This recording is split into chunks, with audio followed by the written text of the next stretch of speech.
Olá, começa agora mais uma transmissão ao vivo de Tutameia, sempre trazendo para você um personagem, uma figura, um brasileiro que nos ajude a entender melhor o Brasil em que vivemos, seja analisando as nossas condições, seja mergulhando um pouco na história da nossa pátria.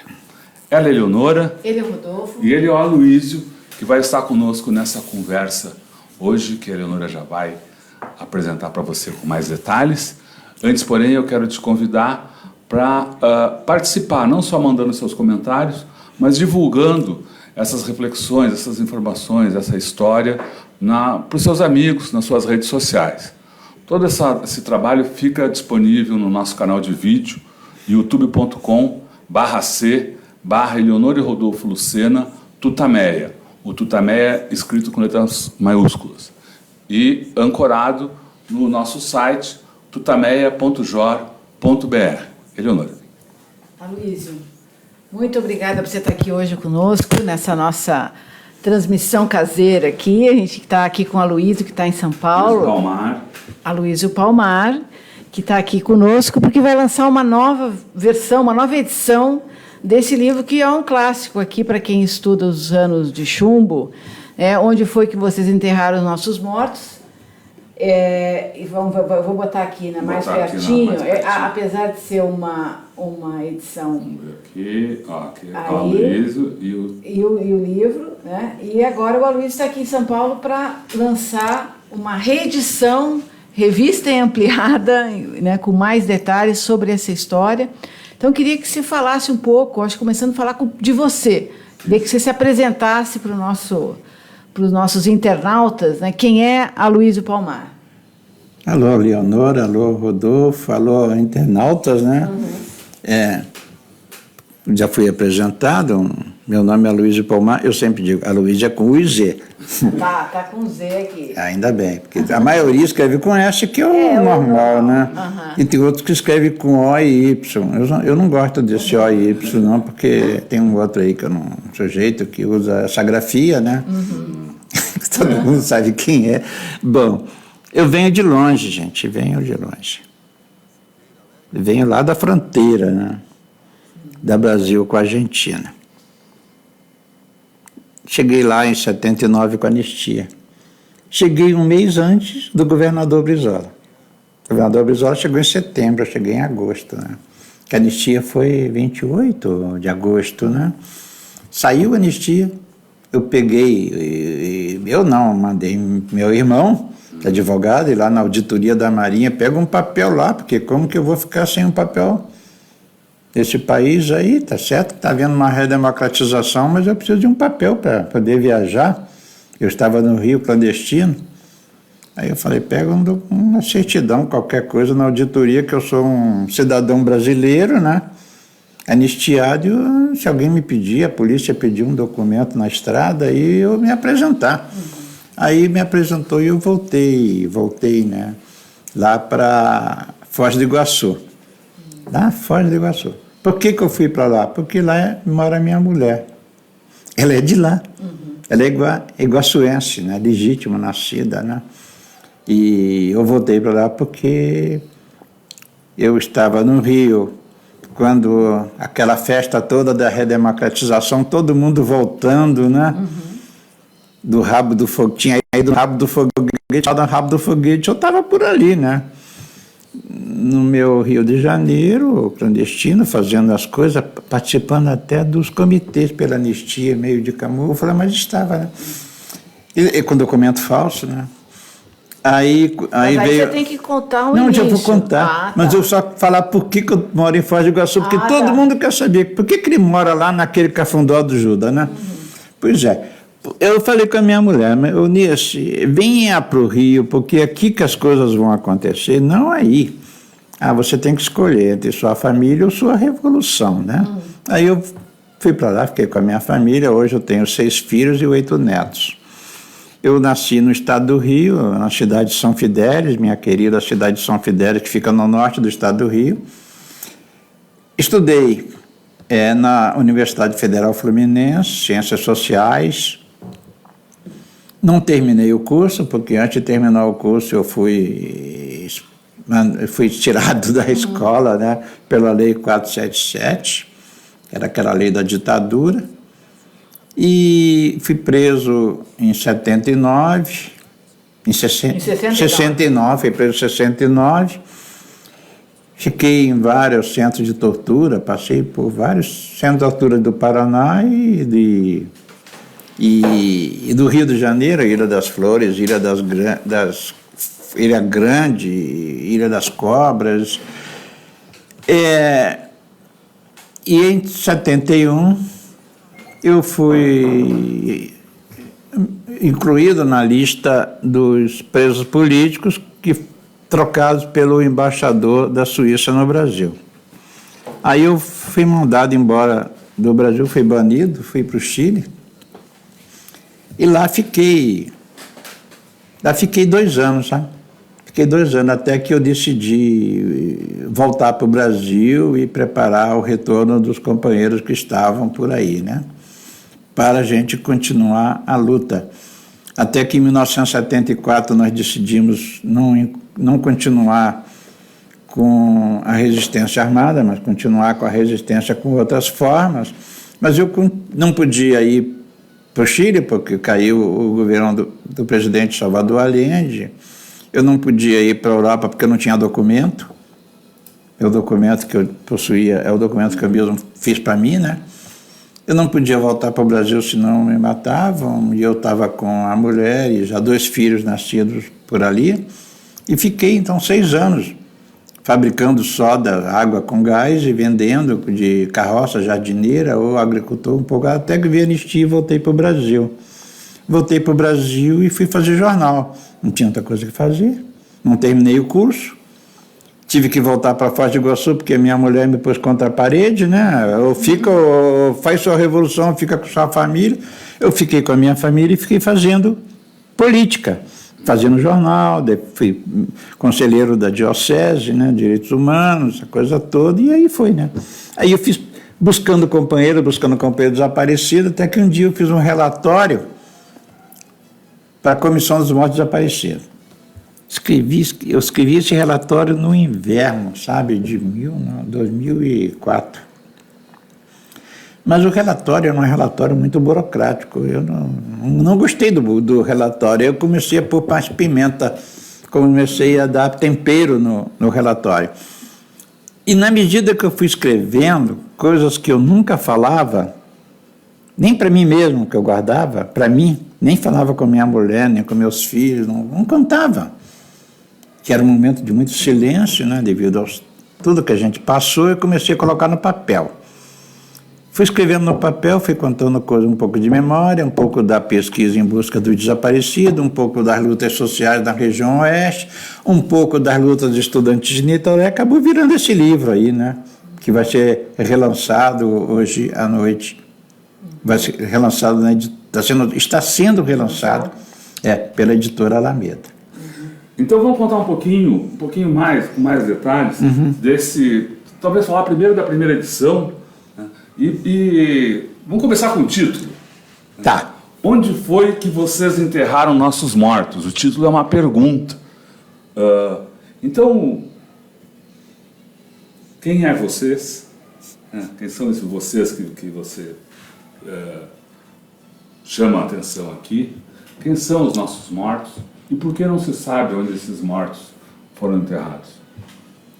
Nós tivemos muitos problemas nesse período, tanto no período da redemocratização como no período pós, né?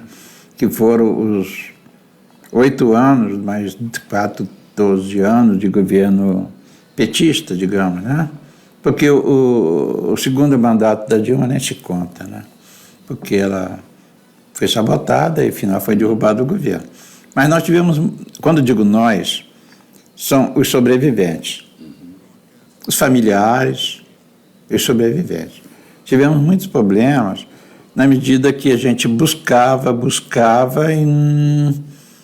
e nós buscávamos, mas o Estado, os nossos mortos, os nossos desaparecidos políticos, então, sem apoio do Estado. Que havia ocorrido durante a ditadura.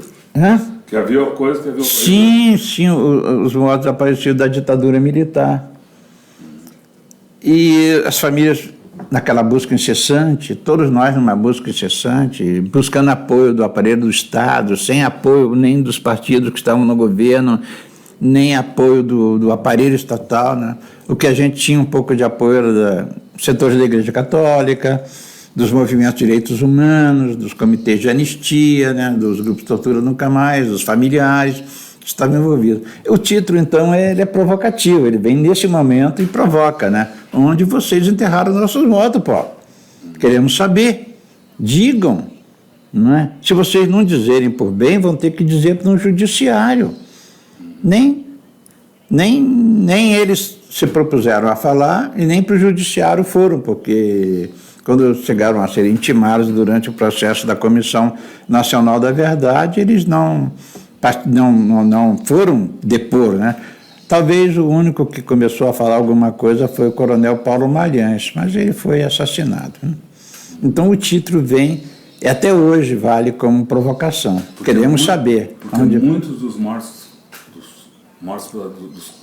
muitos dos corpos de mortos durante o período da ditadura militar ainda hoje estão desaparecidos.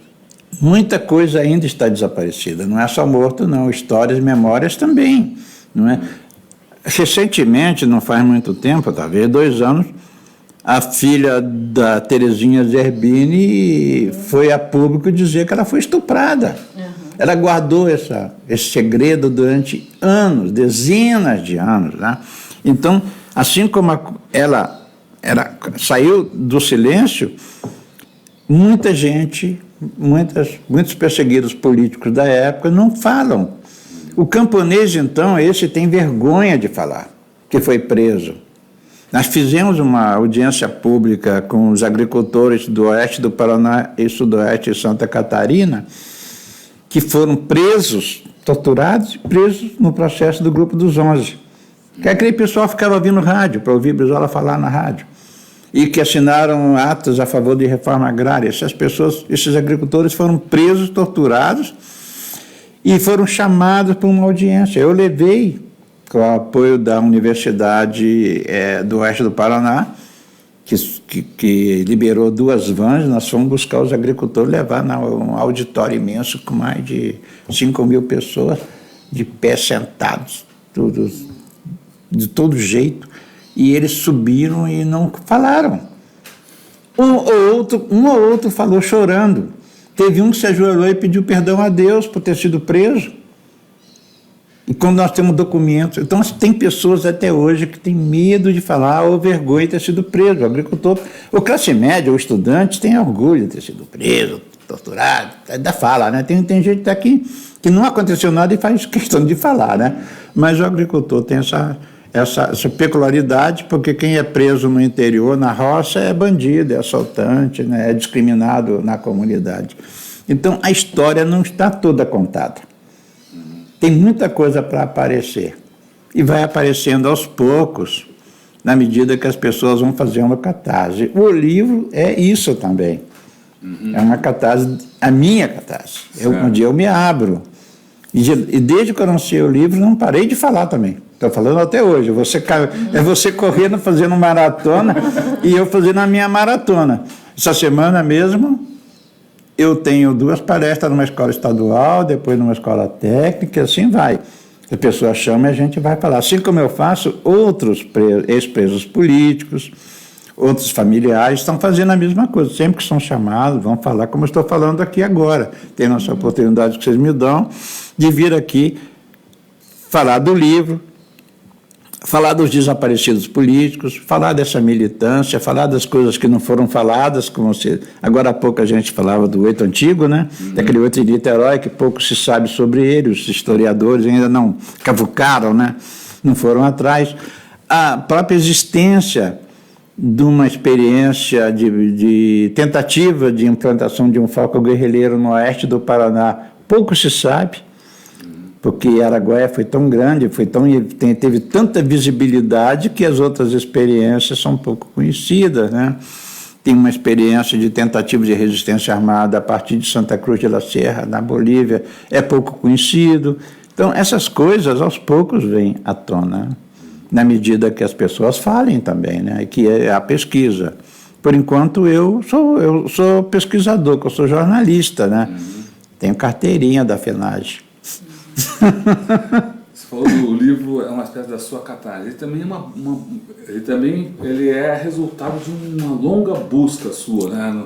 Foram mais de 20 anos de pesquisa para redundar nessa produção que hoje a reedição ela não tem lançamento hoje aqui em São Paulo. Rodolfo, eu quando cheguei, eu e os outros 69 presos chegamos em Santiago do Chile, ficamos numa... Os outros 69 presos? Chegamos em 71. Quando nós chegamos no Chile, trocados pelo embaixador da Suíça... Foi o último sequestro? Foi o último sequestro. Nós ficamos numa quarentena. Ou seja, num local para tomar vacina e se identificar, aquela coisa toda. Outros... médico, né, fazer laudo médico, essa coisa toda. Nós chegamos estropiados, né? Eu saí da solitária, da Ilha Grande. Estava numa solitária, quando me tiraram de lá e me colocaram dentro de um helicóptero. Primeiro eu tive que aceitar, né, o banimento. Então, quando nós chegamos lá, nós fomos... do 8 Antigo estava eu, Humberto Trigueiro de Lima e Rogério da Silveira. Aí, nós não tínhamos mais organização, nossa organização acabou. Nós chegamos lá, sem lei, sem documento, sem organização. Aí nós fomos recrutados para a VPR, pela Maria do Carmo Brito, nossa amiga, né? Não sei o quê. Aí nós entramos os três, fizemos várias discussões com a mania esquerda. Antes de tomar uma atitude, tem que ficar um ano discutindo lá. Ficamos lá, até que não chegou um ano, foi uma semana de conversa e já pé na VPR. É um pé na VPR, fiquei dentro da VPR. E pela VPR é que eu saí em 72 clandestino do Chile, com os olhos marrons, com outra cor, escuros, né? Cabelo grande também, cabeleira escura, né? Um cabelo bonito pra caramba. Rosto redondo, bonitão. Gravata italiana, terno bom também, e vim embora, né, com passaporte bom também, e vim embora.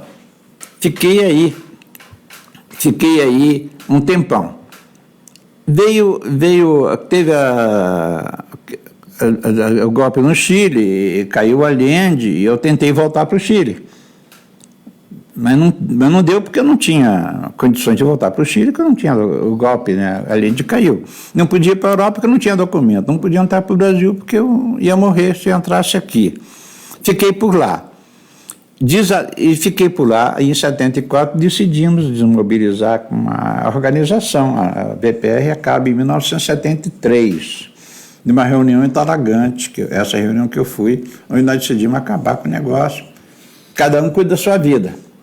Cada um toma seu rumo, né? Foi antes da queda do Allende, entre o Tancas, que foi uma tentativa de golpe, e o golpe do Maledetto, lá como que chama? Pinochet.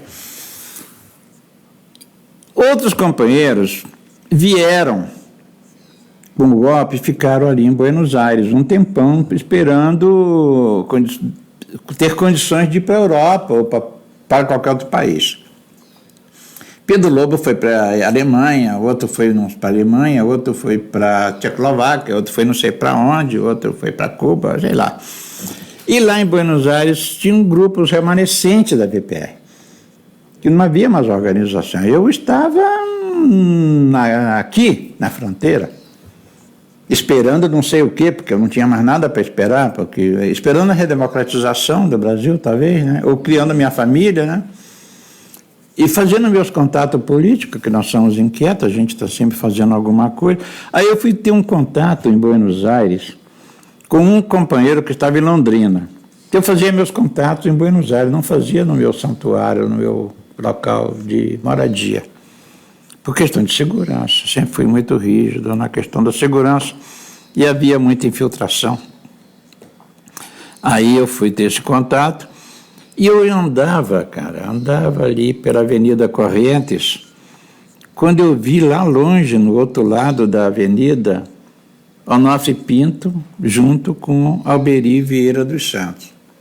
Onofre eu conhecia, militei com ele, meu amigo, né? Foi da VPR, muitos anos, estivemos juntos. Alberi, estive com ele no presídio do UAU, em Curitiba. Ele estava preso lá quando eu conheci o Alberi. Quer dizer que eu conheci os dois. Mas não me aproximei, por uma questão de segurança. Eu já não estou mais nessa. Eu já estou em outra. Eu estou agora fabricando soda, água com gás, vendendo vinho, vendendo Fanta, Pepsi Cola, e estou em outra. Criando 3 filhos, fazendo meus contatos aleatoriamente e esperando, sei lá o que vai acontecer dessa vida, né? Então eu não me aproximei deles, mas um deles se aproximou de mim. Me viu, o Alberi Vieira dos Santos se aproxima de mim, eu entrei num café e ele bate nas minhas costas e me chama, Aloysio. André, que era meu nome de guerra, André Aloysio, não sei com qual nome ele me chama. E ele me conta, olha, eu, Onofre, Pedro Gordo, e mais fulano, mais Laveca, mais os Carvalho, mais não sei quem, estamos voltando para o Brasil, continuar a luta. E nós temos uma estrutura fenomenal, uma serraria, caminhões, camponesa, olha, uma base camponesa, ele me contando, né? Fenomenal, nós vamos voltar à luta guerrilheira no Brasil, com uma nova forma, mais segura, mais consistente, com uma base forte. O cara, um discurso assim de ufanista maravilhoso. Como eu estava em outra, e eu também não confiava nessas coisas, porque houve aquela queda lá em Recife, Olinda, morreu aquele nosso companheiro, e eu já andava com o pé atrás devido à liberalidade do Onofre Pinto. Aí você está falando da queda que foi fruto da denúncia do Cabo Anselmo. Essas coisas me deixaram receoso. Não vou entrar nessa. Mas eu não falei para ele que não ia entrar. Só falei assim, não, tá tudo bem, Alberi. Como que é o negócio? Você tem um trabalho por lá, não tem? Estou sabendo que você tem um trabalho. Eu já sabia, né? Eu já sabia porque alguém contou. O Onofre deve ter dito, sei lá. Você tem um trabalho por lá, na fronteira. Então vamos juntar o meu trabalho com o seu e é hora de união. Aí eu marquei um encontro com ele mais tarde da noite, não fui no encontro e me mandei, sabe? Peguei 3 ônibus, trem, não sei o que, bonde, vim parar na fronteira de novo. Caí fora. Já sabia da infiltração do Anselmo, né? Você sabia? Do Anselmo, sim, nós ficamos sabendo em 73, né? Antes da queda do Allende. Eu não sabia que o Alberi era infiltrado. Eu nunca passou pela minha cabeça. Eu simplesmente não entrei nessa porque, primeiro, nós havíamos decidido desmobilizar as operações armadas. Dentro da nossa visão, em 74, 73, 74, qualquer ação armada ia fortalecer a linha dura da ditadura, ia fortalecer. Havia um processo de distensão, paulatino, não havia uma distensão. Nos Estados Unidos, o presidente era um presidente que defendia os direitos humanos, né? O Jimmy Carter. Na Europa, o movimento pacifista em defesa dos direitos humanos, pela anistia no Brasil, era muito forte. Aqui dentro do Brasil havia teve uma eleição para prefeito, que o MDB teve uma baita votação, então havia um movimento contra a caristia das mulheres, que era basicamente apoiado pela igreja. Então, qualquer ação nossa, naquele momento, ia fortalecer a linha dura e a repressão sobre esses movimentos que estavam se ensaiando ia ser maior. Então, nós decidimos, como dizem em Guarani, Nhapore, vamos parar, não tem mais. Ensarilhar armas, não tem mais. Então, já havíamos decidido. Então, por isso, o primeiro, o segundo, porque eu estava já criando uma família, o terceiro, porque tinha medo de ser preso de novo, de passar pela tortura de novo, por todo aquele sofrimento devido a uma infiltração. Também medo. Então, por esses 3 motivos, eu não entrei no esquema do Alberi. E veio a anistia, voltei para o Brasil. Mas chega no Brasil, a gente começa a procurar os desaparecidos políticos, procurar os companheiros. Você termina uma guerra, você faz um levantamento, quem está vivo, quem está morto, como é que está a nossa família, como é que está fulano, nosso parente, nossos amigos. E eu procurava esses caras. Onde estão os Carvalho? Ninguém sabe, ninguém viu. Onde está o Onofre? Ninguém sabe, ninguém viu. Desapareceu. Triângulo das Bermudas. Desapareceu.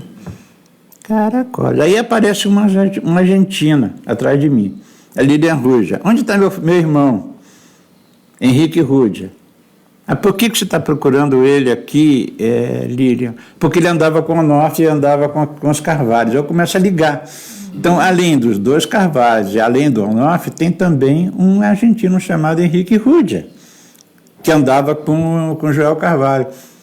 E onde que está José Laveca? Sumiu. Mas José Laveca estava no grupo. O Alberi já havia dito para mim, então eu sabia 4, né? Eu não somava o Victor Ramos. Mas o Marival Chaves, quando dá uma entrevista para Veja, não sei o que, ele fala no Victor Ramos, assim, quem é esse cara que eu nunca ouvi falar? Aí uma pessoa em Curitiba, que faz parte da Casa Latino-Americana, me falou que esteve com o Victor Ramos na Embaixada da Argentina em Santiago durante o golpe. Opa, então o Victor Ramos existe. Eu vou nos arquivos e encontro. O cara era procurado. Ele foi da Polop, foi não sei o quê, trotskista, e depois entrou na VPR. Então o Victor Ramos é uma pessoa, existe, é procurado pela ditadura. Então o Victor Ramos é o quinto. É o quinto. Que entrou nessa porque namorava uma menina peronista e da juventude, né, peronista, e ela foi assassinada, né?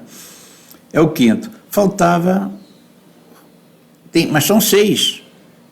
São 6. Ah, não, já estão aqui os 6. 2 Carvalhos, Onofre, Laveca, Henrique Ruja e Victor Ramos. Então, os 6. Eu somei 6. Mas, segundo Marival Chaves, e segundo outras testemunhas, assim, havia um 7º, mas eu nunca entrei no 7º, que seria o Zorro, Gilberto Faria Lima. Eu nunca coloquei o Gilberto porque há muita dúvida em relação a ele, em relação às coisas lá de Montevidéu e tal. Não coloquei Gilberto. Eu fiquei nos 6. Onde que estão os 6? Poxa vida, eu poderia ser o 7º. Se eu tivesse aceitado aquela vez que me encontrei com os caras em Buenos Aires, eu podia ser o 7º. Então agora eu quero saber onde que eu estaria enterrado, não é? Também, além de procurar os 6, queria saber onde que eu estaria enterrado se tivesse aceitado esse negócio, né? E o Onofre? O Onofre não estaria nesse grupo? Sim, era um dos 6. O Onofre era um dos 6. Um dos 6. Quero saber onde estão os 6. Aí fiquei anos e anos, né, atrás disso aí. Pesquiso dali, pesquiso daqui. Escrevi uma vez, em 1980, não sei o que, alguma coisa sobre isso. Uma vez eu encontrei um advogado, amigo meu, que era do MDB, antigo, ele me falou, eu falei com ele do Alberi, e ele falou, Alberi? Alberi é traíra. Mas por quê? Porque você estava fora, mas ele ficava sempre indo no batalhão, ele não saía do batalhão. Sim, mas ele pode ter outro motivo, né? Você não pode aceitar na primeira vista, né? Eu vou investigando, pesquisei muito, mas sempre com o pé atrás, em relação ao Alberi, sem saber verdadeiramente até que ponto, porque ele foi um dos líderes da Operação Três Passos, um mito. Ele esteve no Chile, atrás de vários companheiros para trazer para cá, e fui atrás de muita gente, depois fiquei sabendo com o Bona, com outras pessoas, que ele era um recrutador. Ele era um recrutador, entre aspas, para uma guerrilha rural no oeste do Paraná. Isso é o que eu sabia. Mas quando eu fui investigando mais a fundo em todas essas histórias, e comecei a ir nos arquivos, a importância dos arquivos. Quando houve um convênio, um acordo entre a Comissão dos Mortos Desaparecidos, que é a Comissão 9.140, com o Ministério da Justiça, que é a Polícia Federal, foi liberado para os membros da comissão o acesso aos arquivos da Polícia Federal. Eu fui credenciado. A Polícia Federal recebeu a lista de todos que estavam credenciados para entrar nos arquivos. Aí eu falei para o Nilmário, eu não sei para quem, Falei, olha, aqui em Foz do Iguaçu tem um arquivo inteiro. Esse não foi mexido. O arquivo de São Paulo foi mexido, o Recife acabaram com o arquivo da Polícia Federal lá, Porto Alegre não tem, já faz anos. Aqui está inteirinho. Eu sei porque eu sei. Então entra lá. Fui lá. Me apresentei para o delegado, meio assim, ele já estava me esperando. Não, fica à vontade, Palmar, você pode olhar, abrir caixa, gaveta, só não pode fotografar, só não pode tirar cópia, mas, né? Mas você... Mexi naquela papelada e encontrei muita coisa que é polícia de fronteira, né? Todas aquelas difusões, que um SNI, quando está buscando alguém, manda para a fronteira, o CIE, CIEX. Encontrei a Serviço de Informações da Itaipu, que eu não sabia que era tão forte, tão poderoso, que foi um braço da Operação Condor ali na empresa hidrelétrica. Operação Condor, só lembrando, que era a operação conjunta das polícias Brasil, Argentina, Paraguai. E Paraguai. Enfim, as polícias do Cone Sul atuando junto para reprimir os combatentes pela democracia na época. Encontrei muitos documentos, papéis e muitos papéis. Sim, mas meu foco, eu tinha um foco, que era a busca aquele grupo de desaparecido político. Esse era meu foco, esse era meu objetivo. Eu não podia me perder. Era tanto papel, tanta informação, que eu podia ficar anos ali pesquisando. Mas eu tinha um objetivo. E era buscar. Eu fui atrás de pistas, encontrei muitos documentos sobre o sargento Alberi. Tanto antes da prisão dele, em 1965, como depois em 1966, 67, fui daí adiante, até as andanças dele com o pessoal do S2, do Exército, aí começou a me chamar a atenção, né? E fui encontrando coisas. Aí encontro uma coisa que ele fez, e tinha uma pessoa junto com ele. Eles mataram uma pessoa lá na região de Humaitá, no Rio Grande do Sul. E, junto com o Alberi, estava uma outra pessoa. Assim, poxa, essa outra... Alberi morreu, sabe? Alberi morreu em 1979.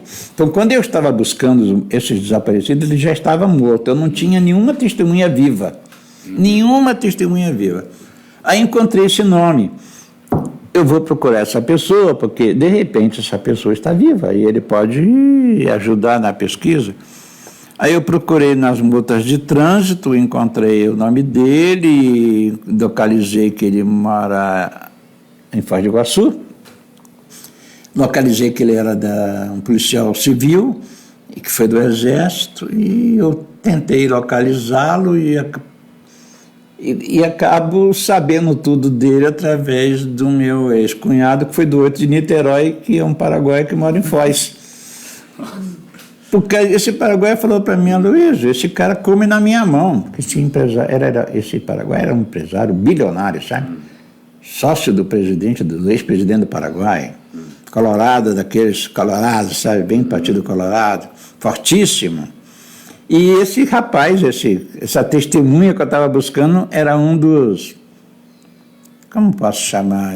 Dar um nome assim é diferente. Um dos assessores, entre aspas, dele. Uma das pessoas capanga, porque esses caras sempre são capanga de alguém, né? Aí eu falei, olha, procura essa pessoa para mim e tenta dar um jeito dele conversar comigo. Ele não quis falar comigo, sabe? Eu com o Palmar não falo. Nunca quis falar comigo. Então eu comecei a usar o Cabral, essa pessoa, empresário, como intermediário. Eu passava as perguntas, ele respondia, aí eu falei com o Cabral, se é no parque, entra no parque. Ele está falando que é no parque, ele vai ter que dizer onde foi.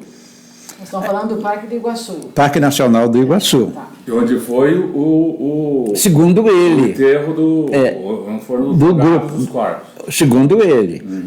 Então, ele... Vou colocar aqui o mapinha. Então aí... segundo ele, esse grupo foi conduzido, atravessou a fronteira e foi conduzido para o Parque Nacional do Iguaçu. Esse grupo dos seis que eu estava buscando. Remanescente da vanguarda popular revolucionária. Isso. E fizeram uma... E emboscada. Sofreram uma emboscada quando estavam entrando no Brasil pelo Parque Nacional do Iguaçu? Não, entraram por Santo Antônio e levados para o Parque Nacional do Iguaçu. A testemunha A testemunha conta o seguinte, que levaram 5, que o 6º ficou num sítio do tio do Alberi, o 6º seria Onofre. Levaram 5. E ele diz que os 5, quando entraram no parque já estava escuro, e acenderam umas lâmpadas, umas luzes de carro, né? E assassinaram a sangue frio. E o último a morrer foi Henrique Rúdia, com um tiro na cabeça, que os tiros que ele levou no peito, ele era um menino de 18 anos, ele não morreu instantaneamente, ele se mexia muito e tal, e um dos atiradores deu um tiro na cabeça. Aí a gente pergunta, e o Onofre? Ele conta que o Onofre foi levado, Onofre Pinto, comandante, ex-comandante da BPR e tal, não sei o quê, que foi presidente da Associação dos Sargentos de São Paulo.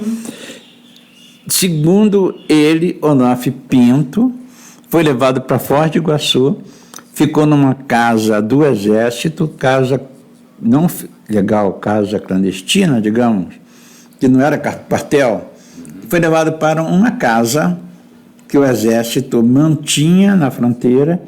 Ali ele foi interrogado, quando fala interrogado é torturado, logicamente, para saber contatos, saber dinheiro, que eles queriam mais dinheiro, e aí ele foi assassinado.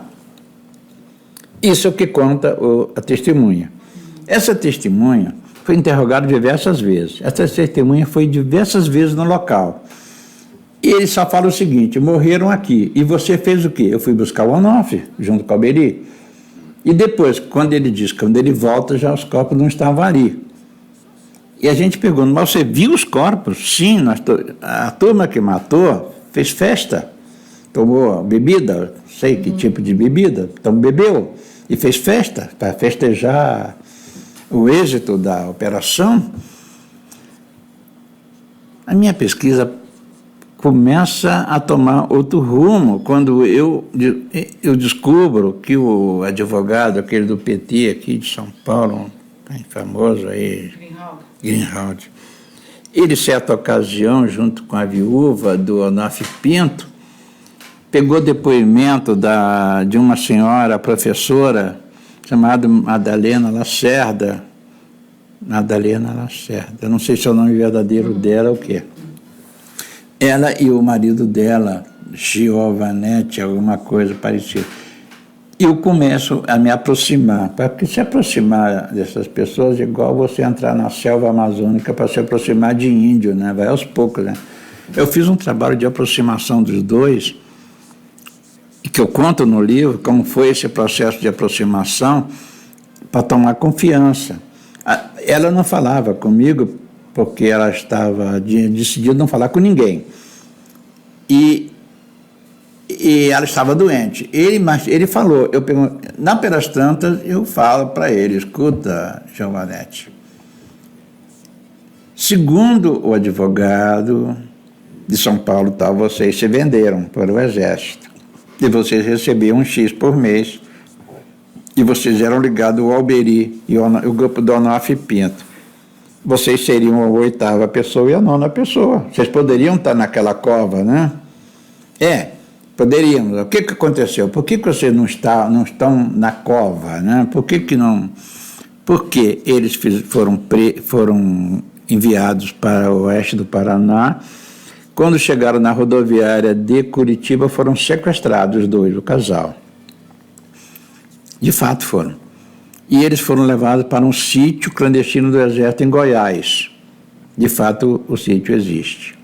E lá em Goiás eles foram interrogados. Eles descobriram o nome da operação que estava acontecendo em andamento no oeste do Paraná, que é a Operação Juriti. Segundo eles, o nome dessa operação que morreram, esse grupo, é a Operação Juriti. E que eles fizeram um acordo. Que tipo de acordo? O acordo para salvar a nossa vida, ele falou.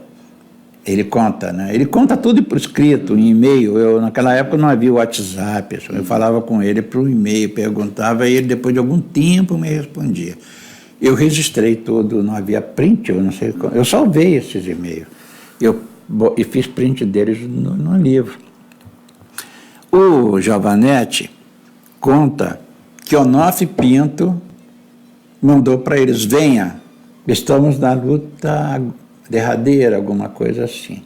Mas Onofre Pinto também mandou para o Pedro Lobo um telegrama antes de viajar para o oeste do Paraná: estou entrando.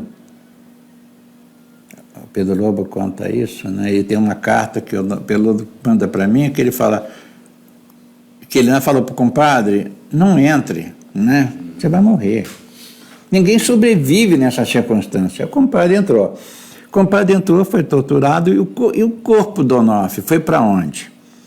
Ninguém sabe. Segundo a testemunha, abriram o estômago dele, a barriga, né? Abriram a barriga dele, colocaram um ferro, um pedaço de ferro, e jogaram no rio. Que rio? A testemunha fala que foi, dá o nome do rio, um braço falso do rio São Francisco, que hoje é o Lago de Itaipu. Mas você viu? Sim, a testemunha diz que ele era motorista e que ele levou. De fato, ele era motorista, que tem a nomeação dele como motorista da Marinha. Porque para dar um dinheiro para ele, um regalito, digamos, um presente, a ditadura militar deu para esse rapaz, que ele era um rapaz, era um soldado do exército, 18 anos, não sabia nada, e não sabia nem o que estava acontecendo. Mas ele foi o motorista dessa Operação Juriti. Nada mais que isso. Ele foi o motorista e depois que acaba a ditadura, ele ganhou um cargo de motorista da Marinha. Eu tenho comigo até hoje, e deve estar no livro, a nomeação e a exoneração com a redemocratização, tá? O livro é o...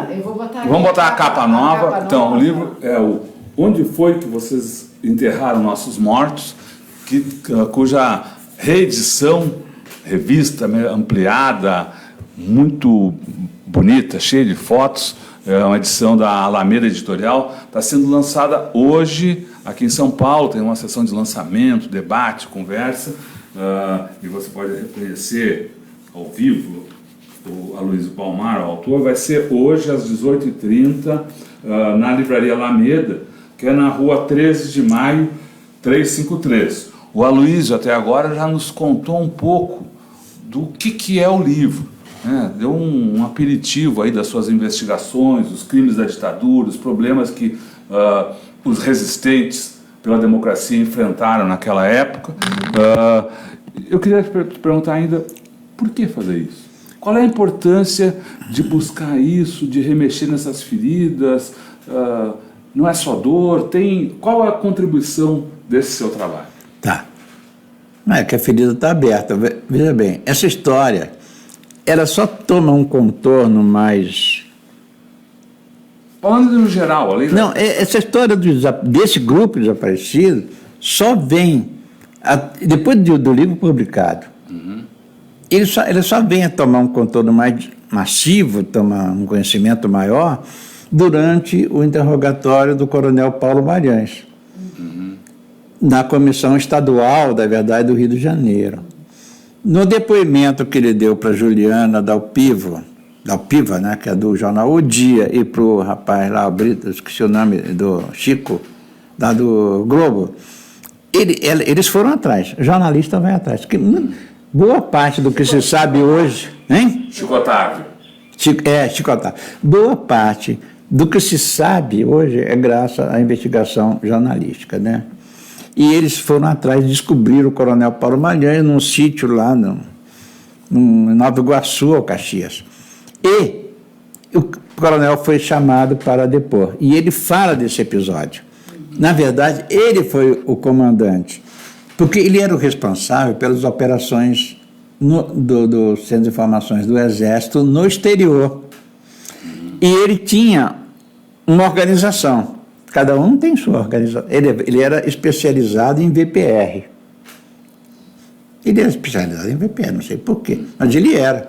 Então é o cara que criou tudo isso. Criou tudo isso. E ele conta que o grupo da Casa da Morte saiu do Rio de Janeiro para fazer essa operação. Casa da Morte em Petrópolis. Em Petrópolis. Que ele dá o nome, inclusive, do grupo dele. Que o grupo dele saiu do Rio, ficou acampado no Parque Nacional esperando chegar esse pessoal, e fala que o Alberi era um dos cachorros dele. Ele tinha vários cachorros. Cachorro é o Informante. Ele tinha um canil. E um dos informantes era o Alberi, que o Alberi aderiu à ditadura. Era um Anselmo Cabancelmo do Sul, né? Lá do Cabancelmo tem aquele que anda por aqui, tem aquele lá do Sul. Alberi foi um deles. Ele conta isso na Comissão Estadual da Verdade e depois confirma na Comissão Nacional da Verdade. Ele fala das prisões, ele fala do Onofre, ele confirma tudo isso. A única dúvida que eu tenho é que se ele confirma porque ele leu o livro ou se ele conta a verdade. Vai lá saber o que estava na cabeça. Logo depois ele é assassinado. Logo depois é assassinado. Nós estamos falando, ele é assassinado agora, né? Faz 2 anos, né? 3 3 anos. anos. Logo em seguida. Mas a dúvida que eu tenho, antes de encerrar esse capítulo e partir para essa outra que você está falando, a dúvida que eu tenho, que eu carrego até hoje, é a seguinte: que quando aquele jornalista que escreveu 4 livros sobre a ditadura, O Gasper. Hélio Gasper. Quando o Hélio Gasper, num dos seus livros, ele cita aquela frase que foi dita para o general Geisel, e que depois os americanos confirmam, mate e não deixe pista, não foi isso? Então, mate e não deixe pista. O coronel Paulo Magalhães estava em Foz do Iguaçu quando recebeu essa ordem, mate e não deixe pista. Seria do Onofre, ele já tinha matado os outros, ou mata todos e não deixe pista. Que merda foi isso tudo aí? Por que trazer 6 pessoas que estão em Buenos Aires, vivendo cada um sua vida, com muita vontade de continuar a luta, porque era obsessão continuar a luta, um compromisso moral continuar a luta. E eles seguiram, até o final, como o último dos moicanos. E por que trazer e matar? Por que trazer e matar? Eu tenho uma tese. Estamos falando num período de redemocratização, 74. Essa gente estava enfraquecida. Quando eu falo essa gente, esse lado da linha dura, esse pessoal do Malhães, esse pessoal que vivia matando, torturando, sequestrando, estuprando e recebendo uma verba secreta, né? Recebendo montanha de dinheiro. Tanto dinheiro e bens que eles sequestraram e se apropriaram como botim de guerra, e esse botim de guerra eles enfiavam no bolso, enfiaram no bolso muito dinheiro. Essa gente ganhou muito dinheiro, tanto do governo da ditadura como o dinheiro que eles pegaram das organizações da resistência. E eles foram enfraquecidos e ficaram sem gás, inventaram tudo isso para dizer, os guerrilheiros estão voltando. O perigo está aí, o terror está de volta. Então, isso foi uma armação de um grupo que estava enfraquecido no processo de distensão política. Isso é uma coisa que a gente tem que continuar investigando, deixo dito aqui, porque não tem sentido trazer 6 pessoas que estavam em Buenos Aires e vai matar, pô.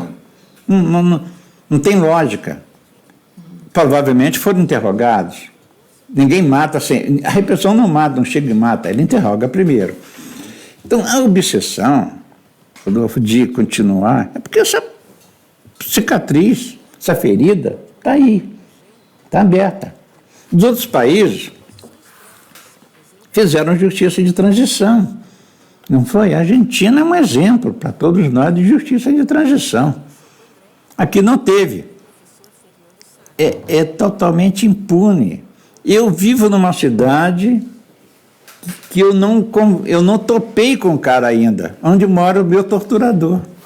Eu moro numa cidade de 250 mil habitantes. É pequenininha, em comparando com a grandeza de São Paulo. E eu vivo nessa cidade, desde a anistia, 40 anos. E em nenhum momento me encontrei com essa pessoa.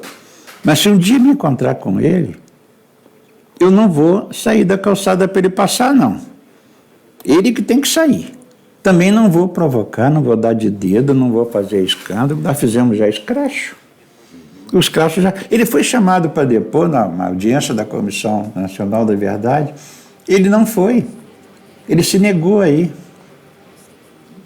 Mas está lá impune, faz parte do Conselho da Comunidade, do Rotary Club, do Lais, não sei de quê. Como é que pode? E assim como ele, N pessoas. A Academia Militar das Agulhas Negras homenageou. Geisel, o general Geisel. O torturador Ustra é homenageado volta e meia até pelo atual governo. E essa impunidade é um problema. Os retrocessos existem nesse país porque não houve justiça de transição. Essa gente não foi levado para a justiça, para o tribunal. Não queremos vingança, queremos que eles digam o que eles fizeram. Onde está o Stuart? Stuart, se refere a Stuart Angel, que foi assassinado no Rio de Janeiro, cujo corpo está desaparecido. Sim, o deputado Rubens Paiva, né, que é deputado. Então, eles têm que prestar conta. Eles têm que prestar conta. Só isso é que nós queremos. Então, o livro tem essa provocação e esse objetivo dessa minha coisa toda, né? Para que se faça a justiça de transição. Mas agora acabou, não vão mais procurar os mortos, porque foi decretado que não vão procurar. Eles não vão procurar, porque nunca procuraram. Quem procura somos nós, os sobreviventes. Nós, não todos nós, porque boa parte já dizia, isso é coisa do passado, vamos botar um ponto final. Ponto final, né? No Uruguai teve o ponto final, não foi? Ponto final. Aqui também, quando o Fernando Henrique criou a lei 9.140, ele julgava que seria o ponto final. Vamos indenizar os familiares dos mortos, desaparecidos políticos, com R$100 mil para cada um, e ponto final. Mas não tem ponto final. Não é assim. Veio a comissão da anistia, indeniza, o Estado pede desculpa, faz a reparação econômica para quem foi prejudicado no seu emprego, tal, não sei o quê, e ponto final. Não é ponto final, vamos continuar, nós precisamos resolver essa situação para civilizar esse país. Civilizar, nós queremos civilizar, nada mais que isso, humanizar. É um processo humanizatório, civilizatório, não é questão de esquerda, direita, nada disso. E o processo civilizatório envolve quem é de esquerda, quem é de direita, todos nós. É a nação em busca da sua memória. É isso. Não sei se eu estou sendo claro. Não, tá. Não, a gente fica pensando aqui nesse momento, você falou agora do torturador que é enaltecido pelo governo, os próprios processos da anistia, a própria anistia está sendo questionada por esse governo, um governo que enaltece a tortura, enaltece o período da ditadura. Como é que pode tamanho retrocesso? O que deu errado e não conseguiu falar com a sociedade sobre o que houve na ditadura? Por que tem tanta gente que não se dá conta do que aconteceu naquele período e ainda vota em quem defende a ditadura militar? Pois é. Sabe que, em uma certa ocasião, eu estava dando uma entrevista na rádio aí do interior, ao vivo, e com o microfone aberto para telefonemas, né? Sim. De ouvinte. Aí teve um ouvinte, falou assim, mas minha família não foi presa. Meu pai não foi preso, minha mãe, meus irmãos, ninguém da minha família foi preso. Então, como é que é esse negócio? Parece que quem foi preso foi só quem era baderneiro. Puta, o cara me chamou de baderneiro. Quer dizer que eu era... Então essa mentalidade que tem que acabar. Nós fomos resistentes, a gente resistiu. Mas não éramos só nós. Gente, quantos compositor de música foi perseguido, né? Teve suas letras censuradas, eles eram baderneiros, e outros foram presos. Teatrólogos, cineastas e jornalistas. Militares. Há uma lista de mais de 6 mil militares que foram presos, torturados, ou perseguidos durante o regime militar. E eu vou mais além. Das minhas pesquisas, encontrei um caso de um rapaz que era topógrafo, que media a topografia da implantação da usina de Itaipu. Ele era topógrafo. E ele ficou longe da família, a família ficou aqui em Belo Horizonte e ele foi trabalhar lá em Foz do Iguaçu. E ele saiu do alojamento e foi para um bar beber. E lá no bar, cara, ele tomou umas e outras e começou a defender a paz no mundo, e não sei o quê, contra a guerra, uma coisa assim, coisa de bêbado, né? E lá, Bebeu. Espero que todo mundo defenda a paz do mundo, bêbado ou não bêbado. Ela faz do mundo. Aí alguém ouviu a conversa e foi lá no quartel, Exército. Tem um cara falando mal dos militares lá no boteco, não sei o quê. Do Pantera, no bar do Pantera, digamos assim. Aí os militares foram lá, prenderam o topógrafo, torturaram o topógrafo, ele virou inimigo do Estado, perdeu o emprego, foi mandado embora da cidade, mas antes levou uma pauleira do cacete, foi torturado e foi considerado subversivo. Então, você vê coisas assim, nós sabemos de tantas prisões, desse jeito. Quer ver uma coisa? Até um cara da TFP, Traição, Família e Propriedade, de extrema-direita, foi preso como subversivo. E isso aí foi por minha culpa. Eu tenho um amigo que é sobrinho do bispo lá da minha cidade, ultraconservadora no estado do Rio, toda a família dele é ultraconservadora, mas ele era jornalista em Maringá. E eu estava em Maringá, fazendo contato político, e pensei assim, vou visitar o Gutinho, que é o editor do Jornal da Cidade. Eu vou visitar o Gutinho, meu amigo de infância, né? Visitei o Gutinho, o que você está fazendo por aí, Luiz? Tão longe. Eu estou aí, pesquisa da faculdade e tal, não sei o quê. Inventei uma conversa e ele me deu um cartão de visita. Mas eu era tão irresponsável, coloquei o cartãozinho dele no meu bolso. Quando eu fui preso, os milicos pegaram aquele cartão, acharam que ele era meu chefe, meu contato. Pegaram esse rapaz, levaram preso, ficou preso 1 mês, levou tanto pau, foi torturado, choque elétrico, pau de arara, afogamento. Depois de muito tempo, fizeram uma cariação dele comigo lá na PE do Exército, PE, Polícia do Exército, né?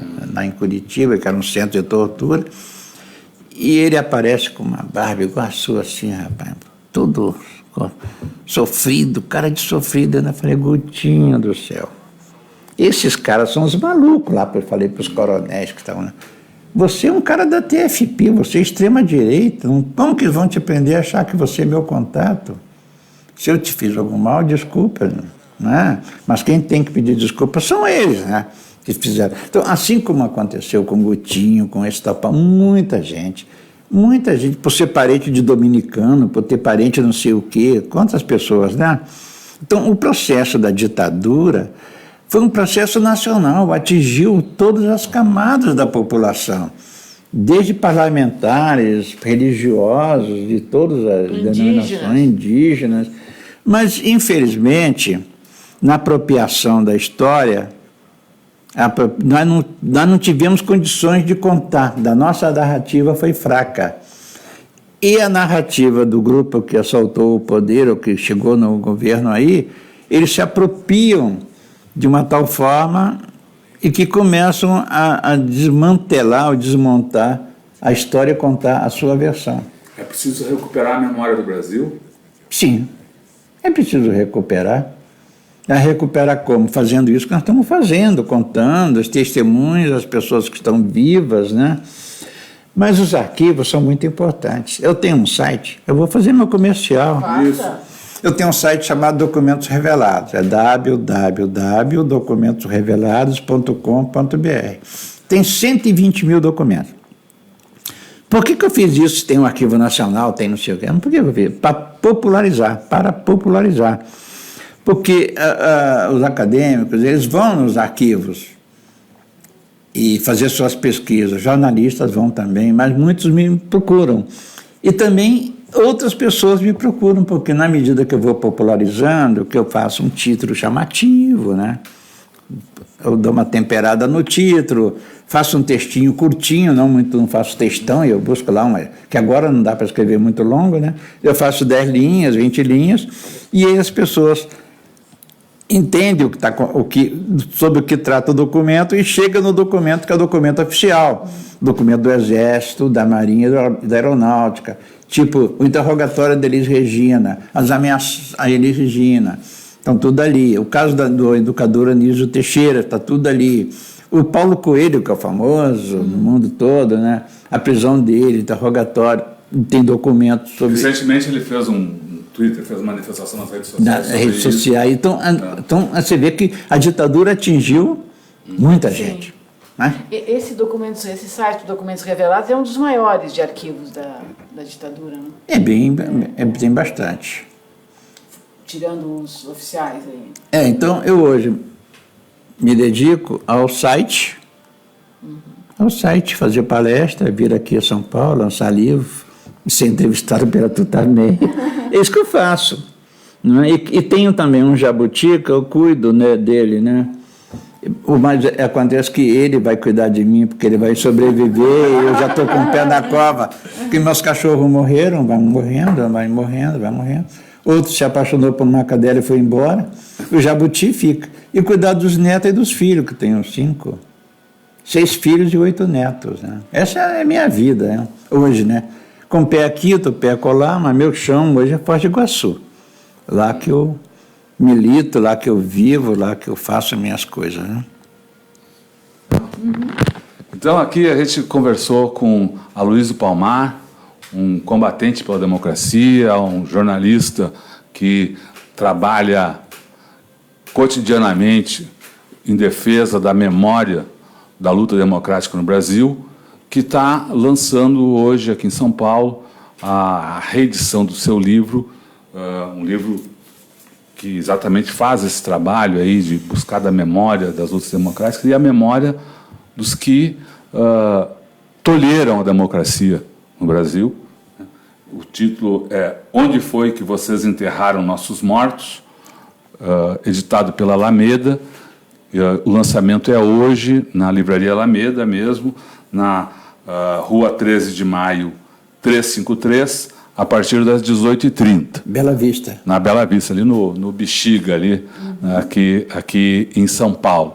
Então está todo mundo convidado para ler e aprender mais sobre a história da resistência democrática no Brasil durante a ditadura, porque, como disse o Aloysio, precisamos recuperar, reaprender nossa memória para seguir na luta pela democracia no Brasil. Então, a gente quer agradecer muito a presença do Aloysio aqui, e antes de caminhar para o final, queria saber se você quer fazer a sua mensagem final aí para os nossos internautas. Sim, as pessoas, onde eu vou, seja colégio, segundo grau, ou universidade, ou na rua, ou os amigos, perguntam, como que nós vamos derrotar esse povo que está aí no governo? Como que nós vamos fazer? Eu sempre respondo assim, viu como que foi derrotada a ditadura? Foi aos pouquinhos, os trabalhos dos pouquinhos, os pouquinhos fazendo pouquinho. Todo mundo, desde a oposição parlamentar, a luta pela anistia, as coisas que aconteceram lá fora, as coisas que aconteceram lá dentro, o processo eleitoral, a luta armada, tudo de pouquinho. Então é preciso continuar. As consciências esclarecidas, eu faço um apelo às consciências esclarecidas. E consciência esclarecida você tem em todos os partidos. Em todos os partidos. No processo eleitoral eu falava e jogavam pedra em mim, pô. O consciência esclarecida eu tenho dentro do PSDB. Consciência esclarecida você tem dentro do MDB, tem em todos esses partidos, em todos os setores da sociedade. Vamos mobilizar as consciências esclarecidas desse país, independente de tudo. Chega da gente jogar pedra em nós mesmos. Parem com isso. Vamos nos unir. Unidade, já dizia São Martim. Não há outra forma. E aos pouquinhos vamos desgastando e crescendo até chegar o momento que essa gente vai acabar perdendo apoio social, apoio popular e sendo escorraçada do poder. Não há outra forma. Muito bem. Então, obrigado aí ao Aloysio, obrigado a você que participa com a gente aqui nas nossas transmissões quase diárias, né? Aqui no Tutameia. Todo esse material fica disponível no nosso canal de vídeo, youtube.com/c/Eleonora e Rodolfo Lucena Tutameia, o Tutameia é escrito com letras maiúsculas, e no nosso site, a casa dos tutas, né? tutameia.jor.br. Eleonora? Luiz, muito obrigada a quem nos acompanha aqui. E vamos que vamos, né? Vamos que vamos. A luta continua. E Lula livre. Tchau. Tchau. Aí vai o nosso